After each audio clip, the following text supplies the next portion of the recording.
사랑하고 축복합니다. 우리 앞뒤 좌우 옆에 있는 성도님들과 인사합니다. 예수님을 따르십시오. 아멘이십니까? 네. 올해 우리 표어는 예수 그리스도의 제자들로 채워져 가자. 그래서 먼저는 우리 각 사람이 예수님을 따르고 예수님의 제자가 되시는 그런 은혜가 있기를 주님의 이름으로 축원합니다. 오늘부터 한 3주간 동안 너는 나를 따르라 라고 하는 이 말씀으로 함께 말씀을 나누는데요. 사실 이 말씀의 가장 큰 주제는 올해 표어 말씀 마가복음 8장입니다. 마가복음 8장 34절에 보면 예수님께서 무리와 제자들을 부르시죠. 예수님을 따르는 그 많은 사람들을 향해서 누구든지 나를 따라오려거든. 그래서 여기 따라온다라는 게 이게 이제 아콜루세우라고 그래서 이게 쫓다라는 단어입니다. 따라가다. 근데 그게 또 다른 의미로 제자로서 따르다라는 의미입니다. 그러니까 이 단어 자체가 이 예수님의 자기를 부인하고 자기 십자가를 지고 나를 따를 것이니라 라고 할 때 이 따르다라고 하는 의미 자체가 예수님의 제자가 되어야 된다라는 말씀이죠.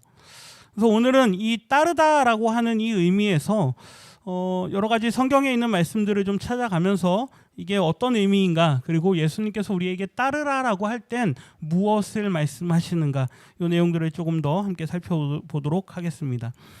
예수님의 복음서에서의 공생의 이 모든 사역들을 한번 보면 예수님이 가장 먼저 하시는 일은 뭐냐면 그분을 따를 제자들을 부르는 일입니다.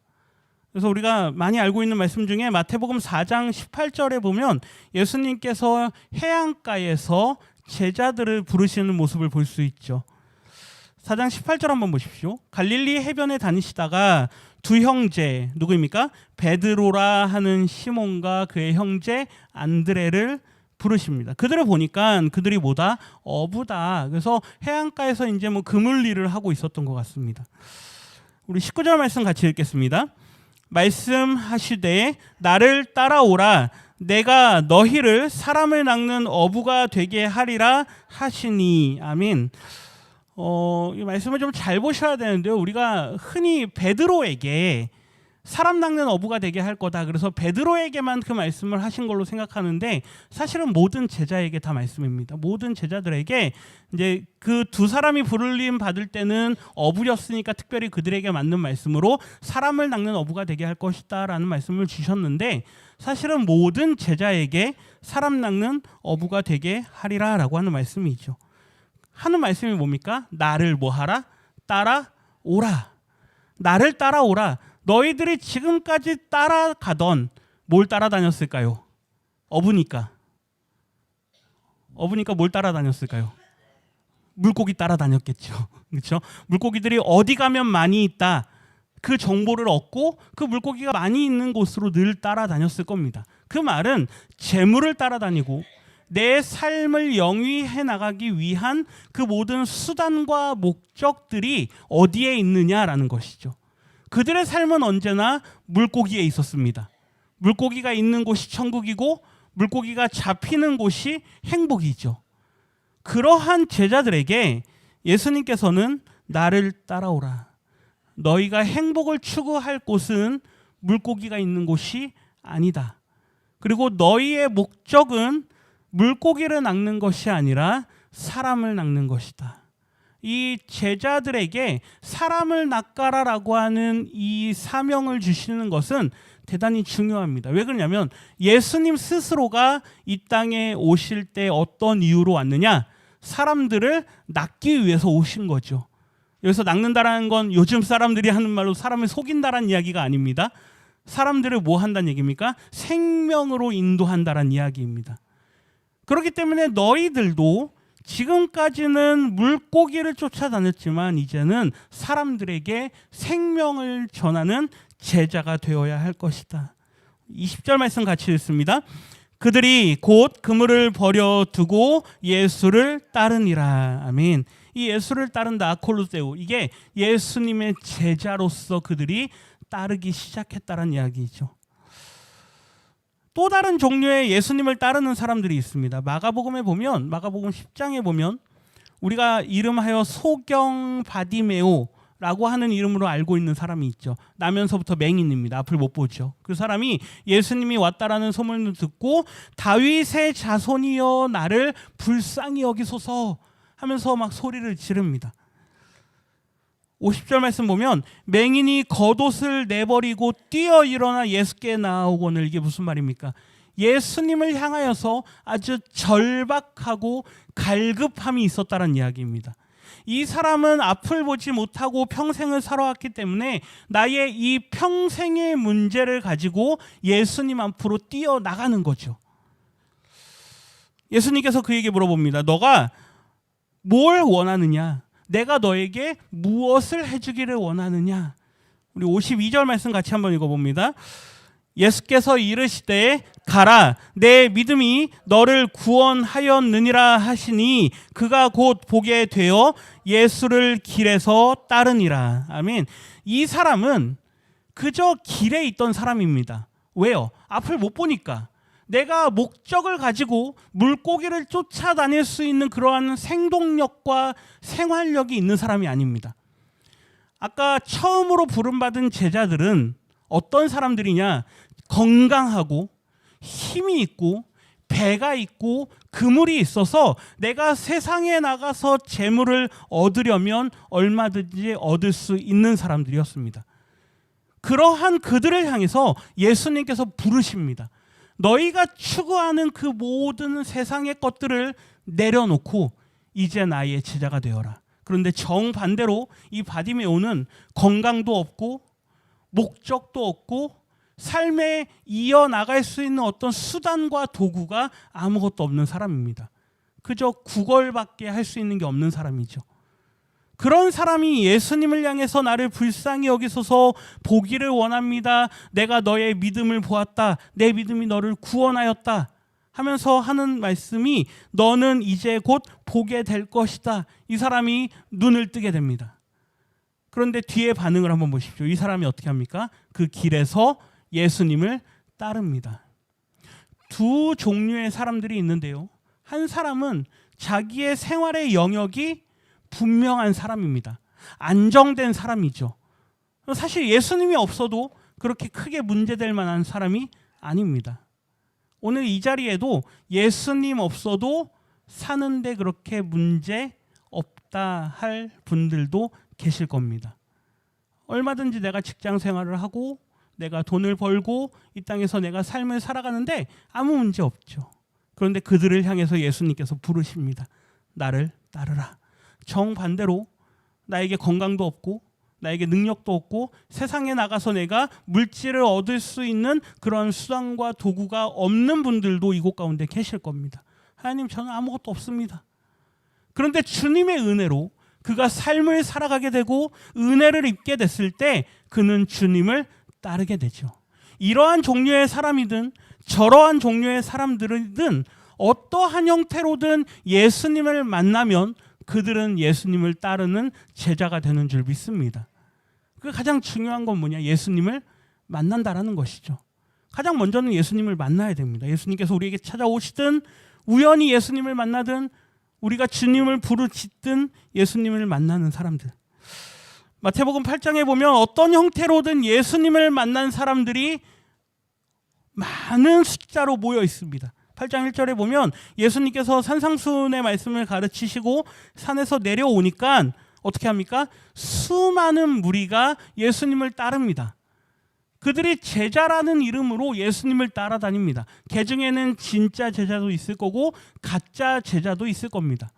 그저 예수님의 어떤 말씀, 예수님의 어떤 능력 행함 이런 것들을 보면서 아, 저 사람이 내가 따를 만한 사람인가 하면서 예수님을 따르는 사람들이 있죠. 그런데 이 모든 사람들을 향해서 어떤 형태로든 예수님을 따라오는 사람들, 불림을 받았든 혹은 예수님의 은혜를 경험했든 아니면 소문을 듣고 그냥 한번 와봤든 그 모든 사람들을 향해서 하시는 말씀이 올해 표어 말씀인 8장 마가복음 8장 34절입니다.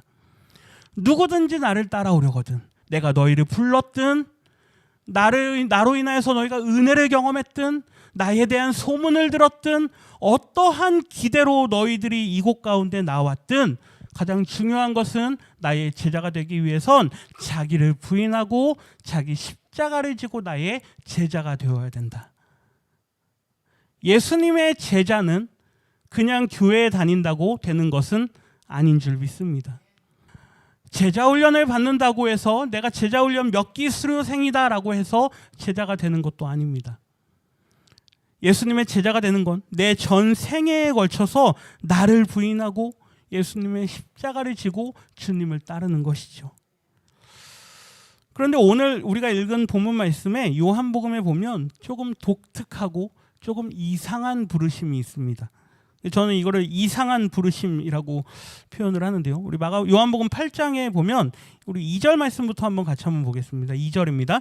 아침에 다시 성전으로 들어오시니 백성이 다 나오는지라 앉으사 그들을 가르치시더니, 보십시오. 여느 때와 다름이 없습니다.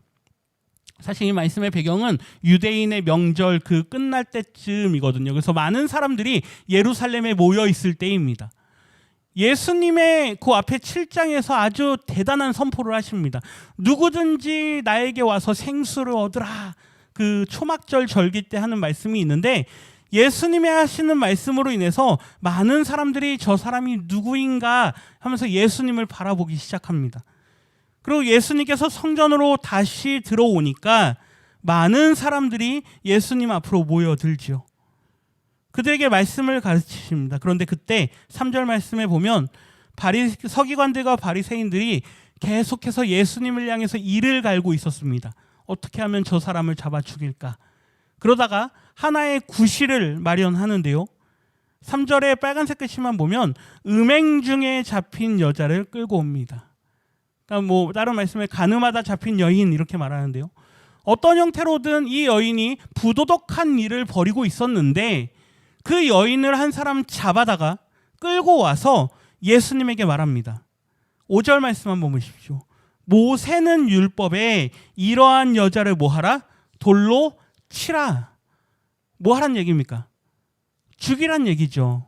모세의 율법에는 그렇게 간음하고 부도덕한 일을 한 사람이 있다면 그 사람을 돌로 쳐 죽이라 라고 율법에는 기록해 있는데 당신은 어떻게 말하겠습니까? 예수님을 시험하는 겁니다. 그래서 이 요한복음을 기록한 요한은 6절 말씀에 보면 그들이 이렇게 말하는 이유가 뭐냐? 고발할 조건을 얻고자 하여서 예수를 뭐하더라? 시험하는 것이다. 한번 보십시오. 예수님의 평소의 가르침이 뭐냐? 원수도 뭐하라? 사랑하라. 사랑하라. 사람들을 정죄하고 심판하지 말고 뭐하라? 사랑하라. 그런데 유대인으로서 율법에서는 뭐라고 돼 있습니까? 다 돌로 쳐 죽이라. 만일 예수님께서 저 여인을 용서하라 그러면 예수님은 율법을 어기는 게 되는 거죠. 그런데 만일 예수님께서 저 여인을 돌로 쳐 죽이라 라고 하면 그의 평소의 가르침과는 정반대되는 말씀을 하는 겁니다. 딜레마죠. 이렇게도 못하고 저렇게도 못하게 예수님을 시험에 빠뜨리는 겁니다. 이러한 상황에서 예수님의 모습을 한번 보십시오. 6절 하반절인데요. 같이 한번 읽어봅니다. 예수께서 몸을 굽히사 손가락으로 땅에 쓰시니. 예수님의 행동이 매우 독특합니다. 그런 말을 들었을 때 이러지도 못하고 저러지도 못하는데 어떡하나 이제 이러고 있을 때 예수님께서 몸을 숙이시면서 손가락으로 땅에다 뭐라 씁니다. 성경에 뭐라고 써 있는지는 기록되어 있지 않습니다. 다만 예수님의 행동만 기록되어 있습니다. 제가 수요일날 복음서 말씀을 나누다가 이 말씀을 나눈 적이 있는데요. 성경을 읽으실 때 예수님의 말씀에는 아무 이유 없이 하시는 말씀이 없습니다. 아멘이십니까? 다 이유가 있는 거죠. 성경에는 예수님께서 어떤 행동을 하실 때는 아무 이유 없이 하시는 행동이 없습니다. 그 행동에도 다 이유가 있습니다. 왜 예수님께서 말씀을 안 하시고 갑자기 땅에다 뭐라 쓰시나? 7절 말씀 한번 보십시오. 예수님께서 그러고 있으니까 사람들이 계속 재촉합니다. 당신 뭐라고 말하겠습니까? 봐봐, 저 사람도 뭐라 할 말이 없는 거 봐봐. 사람들이 막 그랬겠죠. 빨간색 글씨 예수님께서 뭐라 그럽니까? 너희 중에 죄 없는 자가 먼저 돌로 치라. 율법에 기록된 대로 뭐하라? 행하라. 단 그 심판을 할 사람은 누구냐? 죄가 없는 사람이다. 그 다음에 보면 8절 보십시오. 예수님께서 다시 땅에다가 뭐라 쓰십니다. 이 모습, 예수님의 이 행하시는 모습이 상징하는 건 뭐냐면요, 율법을 준 자가 누구냐라는 것입니다. 율법을 준 자가 누구냐? 모세가 율법을 받을 때 그 율법은 누구로부터 받았습니까? 하나님으로부터 받았습니다. 그 율법을 써주신 분이 누구냐? 하나님이시다. 그런데 너희가 그 율법을 가져와가지고 지금 나를 시험하려고 하느냐? 그렇다면 나도 그 율법대로 너희에게 말하겠다.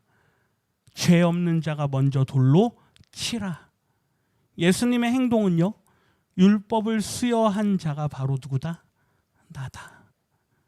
율법을 수여한 자가 바로 나다.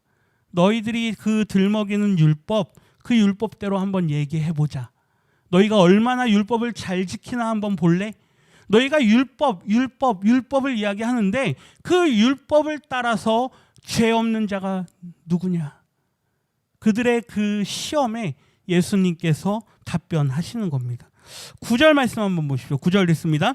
그들이 이 말씀을 듣고 양심의 가책을 느껴 어른으로 시작하여 젊은이까지 하나씩 나가고 오직 예수와 그 가운데 섰는 여자만 남았더라. 아멘.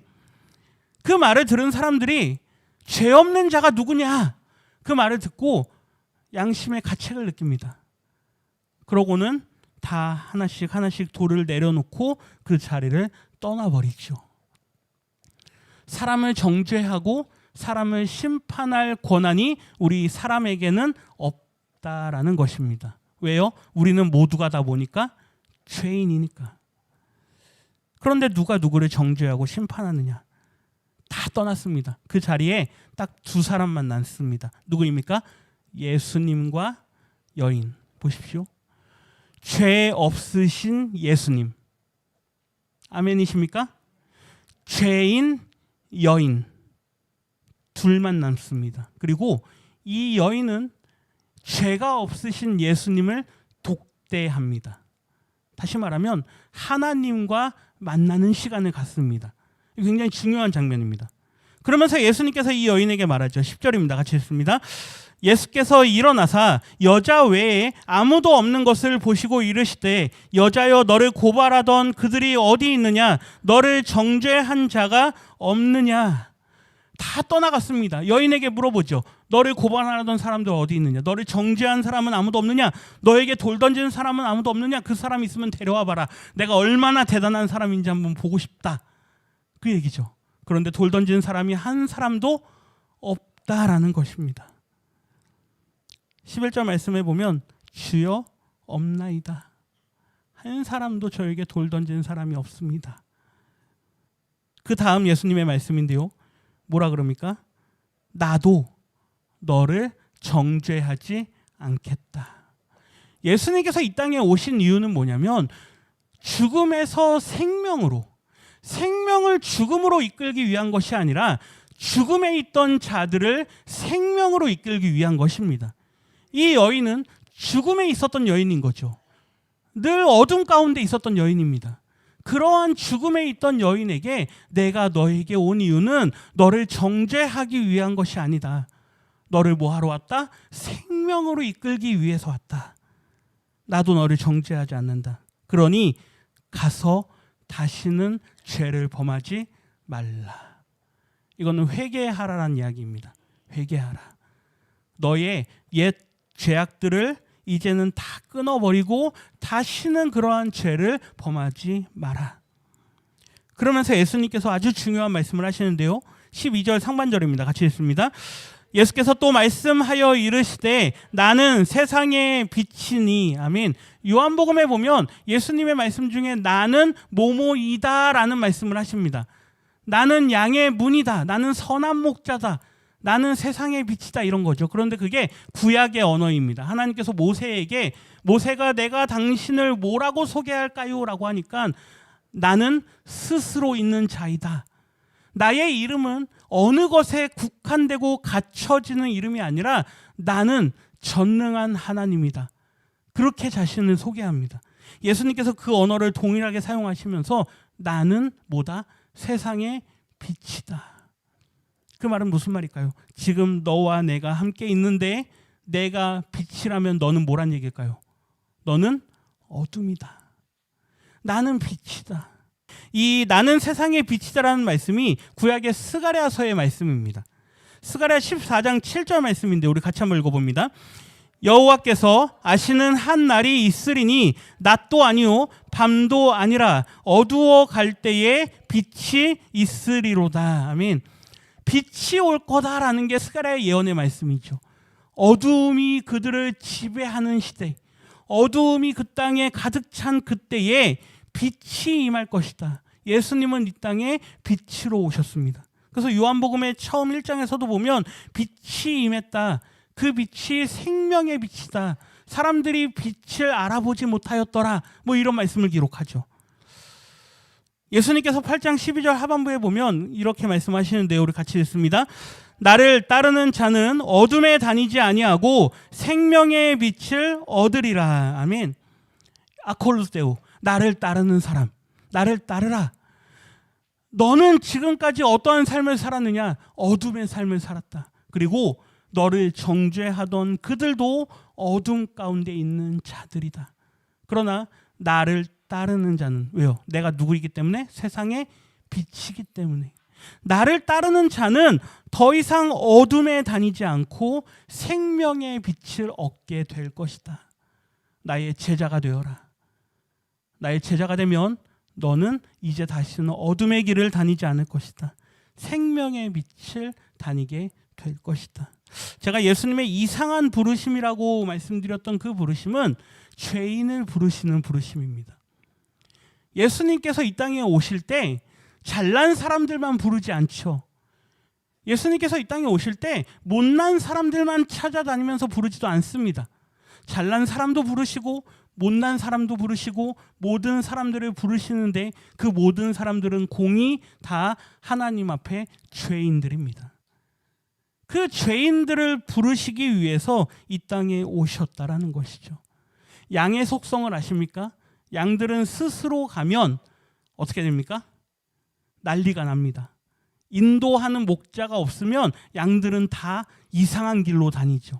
앞에 있는 양의 엉덩이만 쫓아다니면 맨 앞에 있는 양이 이상한 길로 가면 그저 다 따라다니는 게 양입니다. 그 양의 습성이 우리 인생들, 죄인들의 습성과 같다라는 것이죠.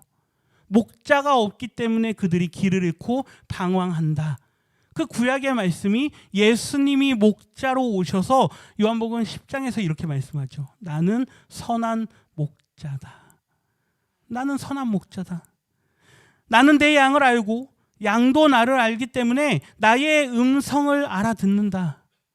그래서 그 양들이 나의 음성을 알아듣고 나를 뭐한다? 따른다. 아콜세우. 나를 따르는 양들은 나의 제자들이다. 그러나 나의 음성을 듣지 않고 나를 따르지 않는 자들, 즉 세상의 음성을 듣고 거짓 목자의 음성을 듣고 오늘날 이단들이 얼마나 많은지 모릅니다. 그들의 거짓 가르침을 듣고 따르는 그들은 나의 양이 아니다. 너희들은 나의 양이 되어라. 나를 따르라. 나의 제자가 되어라. 누구를 향해서 그렇게 말씀합니까? 모든 죄인들을 향해서. 결국 우리가 하나님 앞에 그렇게 부름을 받고 있다는 것이죠. 예수님의 부르심은 아주 이상한 부르심입니다. 세상 사람들이 볼 때 왜 저런 사람들과 같이 다니나?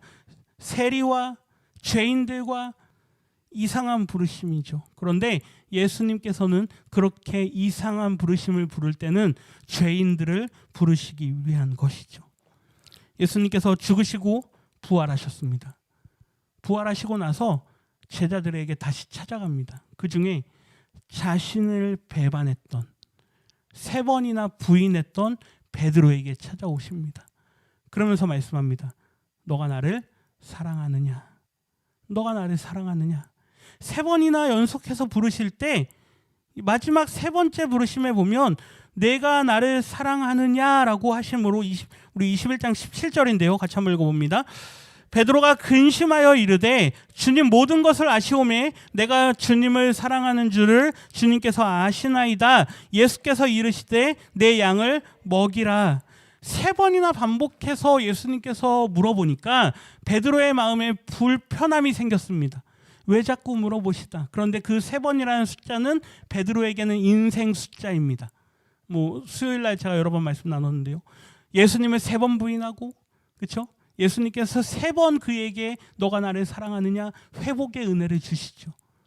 나중에 가면 환상을 보여주시는데 이걸 먹어라. 이방인에 대한 어떤 그런 복음이 선포된다라는 걸 환상으로 보여주실 때도 세 번을 하십니다.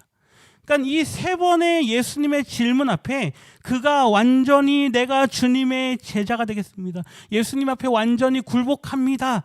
라고 했을 때 18절 말씀인데요. 예수님께서 이렇게 말씀합니다. 같이 읽습니다. 내가 진실로 진실로 내게 이르노니 내가 젊어서는 스스로 띠뛰고 원하는 곳으로 다녔거니와 18 계속 있습니다. 늙어서는 내 팔을 벌리리니 남이 내게 띠우고 원하지 아니하는 곳으로 데려가리라. 아멘. 18절 보십시오. 앞에 보면 내가 너를 처음 불렀을 때 기억하니? 내가 너를 처음 불렀을 때 그때 너가 스스로 띠떼고 자 나가자. 바다로 가자. 물고기가 있는 곳으로 가자. 가서 잡아오자. 만선이다. 너가 그렇게 살지 않았니? 젊었을 때는 너의 힘과 너의 능력으로 원하는 곳으로 너가 다니지 않았느냐? 저 바다를 향해서 너가 다니지 않았느냐? 그런데 앞으로의 너의 삶은 달라질 것이다. 내 양을 먹이라, 내 양을 치라, 내 양을 먹이라 이렇게 말씀하시고 나서 너는 이제는 너가 원하는 삶이 아닌 하나님께 붙들린 바 되어서 제자의 삶을 살고 너가 원치 않는 그 모습으로 죽임까지 당하게 될 것이다. 순교의 자리까지 나아가게 될 것이다. 19절입니다. 같이 읽습니다. 이 말씀을 하시면 베드로가 어떠한 죽음으로 하나님께 영광을 돌릴 것을 가르치심이로라. 이 말씀을 하시고 베드로에게 이르시되 나를 따르라 하시니. 아멘. 젊었을 때는 너가 제자가 되기 전에는 너의 원하는 삶을 마음껏 살았지만 이제 나의 제자가 되어서 너의 삶을 살아갈 때는 그 마지막 순간까지도 하나님의 영광을 위한 삶이 되어야 될 것이다. 그리고 그에게 말씀합니다. 아콜로세우, 나를 뭐하라? 따르라. 나를 따르라. 나의 뭐가 되라? 제자가 되라. 부활하신 주님께서 예수님에게 쫓아오셔서 너는 나의 제자가 되라. 22절 읽고 마치는데요. 22절입니다. 예수께서 이르시되 내가 올 때까지 그를 머물게 하고자 할지라도 내게 무슨 상관이냐? 너는 나를 따르라 하시더라. 아멘. 베드로가 그러면 저는 내가 원치 않는 삶을 산다는 얘기는 내가 제자로 살다가 마지막에 힘들겠군요. 이런 얘기겠죠. 그러니까 베드로가 갑자기 저 요한에 대한 궁금증이 생겼습니다. 저 요한은 어떻게 되겠습니까? 그러니까 그게 너랑 무슨 상관이냐? 너는 나를 뭐하라? 따르라. 다른 사람 신경 쓰지 마라. 교회에서요, 어떤 성도님께 이렇게 권면합니다. 아니면 이런 거 한번 해보시죠. 이렇게 해서 요청을 하거나 이렇게 합니다. 그랬을 때, 그럼 다른 사람은요? 그렇죠? 다른 사람 시키세요. 그게 아무 상관이 없습니다. 물론 제가 하는 게 하나님이 하는 건 아닙니다. 그런데 나의 마음속에 어떤 감동이 오거나 나의 마음속에 뭔가 하나님 제가 이런 걸 하는 게 어떨까 이런 어떤 부담이 오거나 감동이 올 때 하나님 그거 다른 사람한테 넘기세요. 저는 아닙니다. 이러지 마십시오. 하나님께서 우리에게 어떤 감동을 주시고 어떤 은혜를 주실 땐 이유가 있는 거죠. 그걸 제가 하겠습니까? 아니요. 하나님께서 우리 성도님들의 마음속에 내가 주님을 따르겠습니다. 내가 주님을 따르는 제자가 되겠습니다. 내가 저 사람을 품고 한번 기도해 보겠습니다. 내가 저 사람의 영혼을 위해서 구원을 위해서 한번 기도해 보겠습니다. 전심으로 그 사람을 위해서 한번 내가 전도해 보겠습니다. 그런 부담이 올 때는 하나님 제가 주님을 따르겠습니다. 내 양을 먹이라. 내 양을 치라. 내 양을 먹이라라고 말씀하시는 그 주님의 말씀에 우리 성도님들께서 아멘으로 대답하실 수 있기를 부탁드립니다. 우리 성도님들 역사의 이름을 남기시기를 부탁드립니다. 호랑이는 죽어서 가죽을 남기고 우리는 묘비에 뭐라고 남기겠습니까? 예수님의 제자 누구 한평생 십자가 지고 예수님을 따르다가 잠들다. 얼마나 멋지겠습니까? 뭐 더 멋진 글이 있으면 생각해 보십시오. 그런데 내 평생에 저는 예수님을 따르겠습니다. 이러한 고백을 하실 수 있다면 그 삶이 참으로 복되고 성공한 삶인 줄 믿습니다. 이 남은 평생 그러한 은혜가 우리 성도님들 가운데 함께 하시기를 주님의 이름으로 축원합니다.